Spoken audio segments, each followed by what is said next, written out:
बेटी से रिश्ता। कहानी मयंक और विभा की है। मयंक एक अच्छी नौकरी करता था, लेकिन विभा की जाति का ना होने के कारण विभा के माता पिता शादी के लिए नहीं मानते हैं। पर जब दोनों अपनी मर्जी से शादी कर लेते हैं तो क्या है विभा, 6 साल हो गया है शादी को, लेकिन एक दिन नहीं गया कि तुम माँ पापा को याद कर परेशान नहीं होती।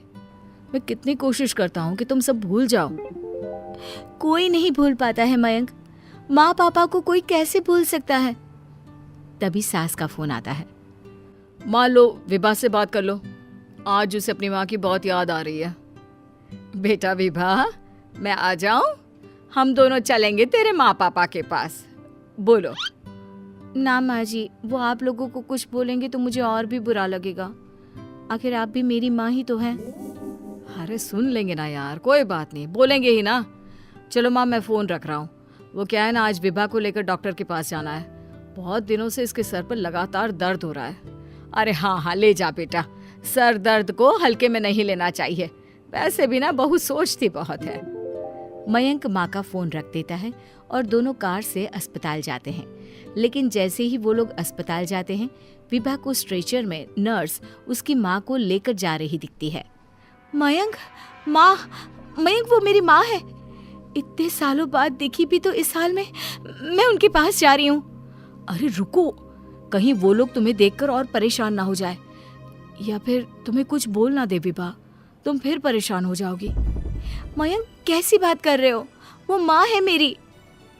विभा पास खड़े अपने चाचा चाची से बात करने की कोशिश करती है, लेकिन वाह, तेरे जैसी बेटी जिसकी हो वो तो मर ही जाए तो अच्छा है। वैसे पार्क में पैर फिसला है तेरी माँ का, रीढ़ की हड्डी टूटी है। रिद्धि को चाची की बात का बिल्कुल बुरा नहीं लगता। शायद वो सुन ही नहीं रही थी कि चाची क्या कह रही थी।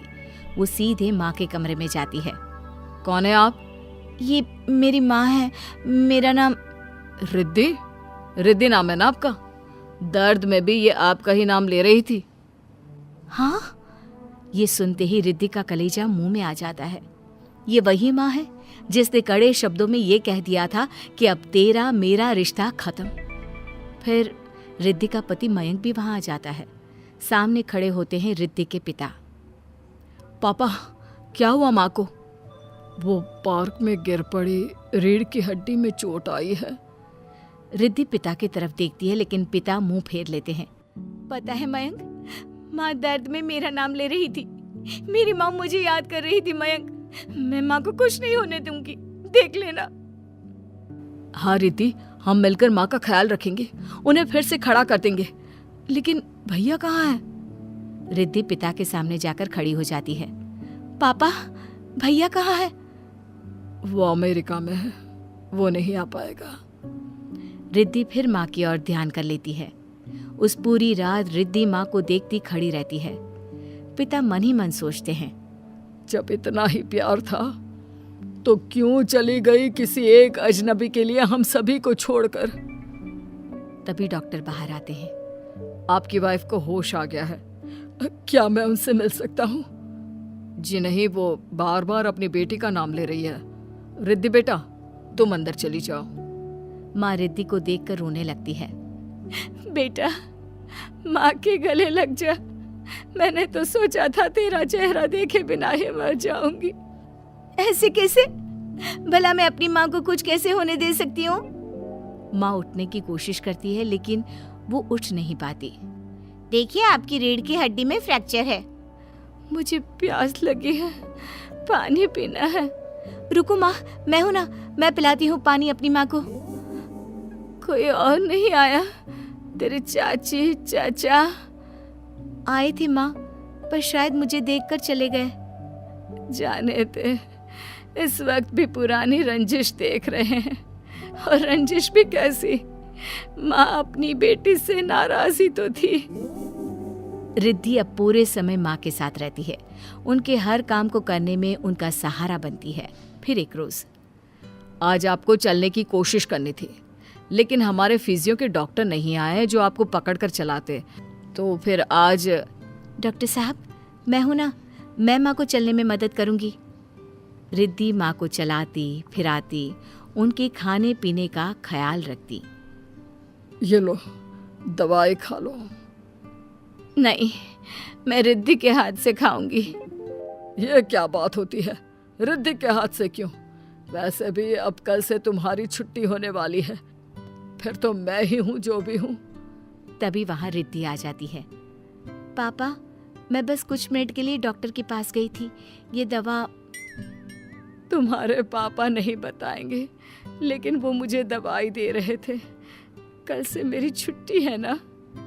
लेकिन ये तो गलत दवाई है पापा। इतनी ढेर सारी दवाई है ना, इसलिए भूल हो गई होगी। नहीं नहीं माँ, सिंपल तो है। मैं बाहर जा रहा हूँ, कल आ जाऊंगा छुट्टी कराने। अगले दिन पिता अस्पताल से माँ को ले जा रहे होते हैं कि रिद्धि बेटा, इतनी जल्दी किसी की छुट्टी नहीं हो पाती, ऐसे रीढ़ की हड्डी के मामले में। लेकिन तुम्हारी दिन रात की मेहनत ने तुम्हारी माँ को व्हीलचेयर में बैठने लायक बना दिया। बस इसी तरह 1 महीने और सेवा हो जाए तो क्या ये फिर से दोबारा पहले जैसे चलने लगेगी? हाँ, चलने क्या, दौड़ने लगेगी। अब क्या था, पिता कुछ सोच में पड़ जाते हैं कि रिद्धि कहती है, माँ मेरे साथ मेरे घर चलो, 1 महीने मैं तुम्हारी सेवा करना चाहती हूँ। नहीं, चलना है तो तुम चलो अकेली। उस लड़के के लिए ना हमारे दिल में जगह है ना घर में। पैसे वाला होगा तो अपने घर का। पास खड़ा मयंक रिद्धि को इशारा करता है। तुम जाओ रिद्धि, तुम्हारी माँ को तुम्हारी जरूरत ज्यादा है, मैं समझ सकता हूँ। रिद्धि भी माता पिता के साथ मायके चली जाती है। वो माँ की सेवा दिल लगाकर करती है। पिता भी रिद्धि को माफ कर देते हैं और फिर 1 महीने बाद, देख रिद्धि, मैं बिल्कुल ठीक हो गई। सच कह रहे थे डॉक्टर कि मैं तो दौड़ भी सकती हूँ। बस माँ, तो अब मैं चलती हूँ। मयंक और मुन्ना मेरे बिना न जाने कैसे होंगे। अरे क्या जरूरत है जाने की, यहीं रुक जा। या फिर नहीं पापा, उस दिन आपकी शर्त मैंने सिर्फ माँ की हालत देकर मानी थी, लेकिन अब नहीं। अब मैं इस घर में तभी कदम रखूंगी जब मेरे पति को भी इज्जत से बुलाया जाएगा। पिता समझ जाते हैं कि बेटी क्या चाहती है।